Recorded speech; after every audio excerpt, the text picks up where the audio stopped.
Hey everybody, this will be an overview of homework lesson 1-3 on Think Central. Make sure you're using models, click the step-by-step. If you need anything, this is always super helpful, or view example. Both of these will help you understand the problem, help you unpack it. Problem number 1, we have a multiplication chart, and basically a multiplication chart is just showing that all these numbers are somewhat equivalent if you just multiply. So for example, using the rows 7 and 9, enter the list of equivalent fractions. So remember, our strategy on this is just multiplying the top and the bottom by the same multiplier, and that will give you an equivalent fraction. For example, 7 times 2 is going to be 14, which you see right there, and 9 times 2 is going to be 18, which you see right there. So 14/18 is your first equivalent fraction. Then you see you have 21/27, 28/36, etc., all the way down the line. So those give you all of the equivalent fractions using a multiplication chart.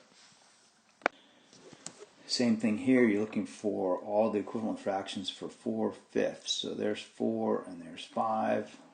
4/5 is equivalent to all these other fractions in these two rows here. So 8/10, 12/15, 16/20, 20/25, 24/30, etc. So use that information to get your equivalent fractions. But the strategy is what you do to the top, you do to the bottom. Equivalent fractions, that's how you got them. And double rainbow. So somewhere over and under the rainbow, equivalent fractions lie. There you go. So it works like that. For problem number 3, basically they're doing an end split. An end split means how many times you're splitting this number. So this would be a 2 split. Each of these is a 2 split. So you're multiplying the top and the bottom by 2 and giving you an equivalent fraction. So 3 times 2 is 6. 4 times 2 is 8.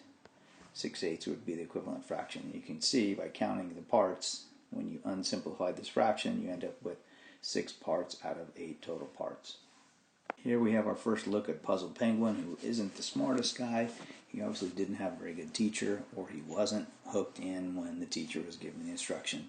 Remember, what you do to the bottom, you do to the top. So he multiplied the denominator by 2, but he did not multiply the numerator by 2. And that was his big mistake. So you need to multiply both the denominator and the numerator by 2, and that will give you an equivalent fraction of 14/16. That's a very quick homework lesson. Wasn't too difficult. Remember, hit the step-by-step or view example if you need help, and make sure you are emailing your teacher because they will help you.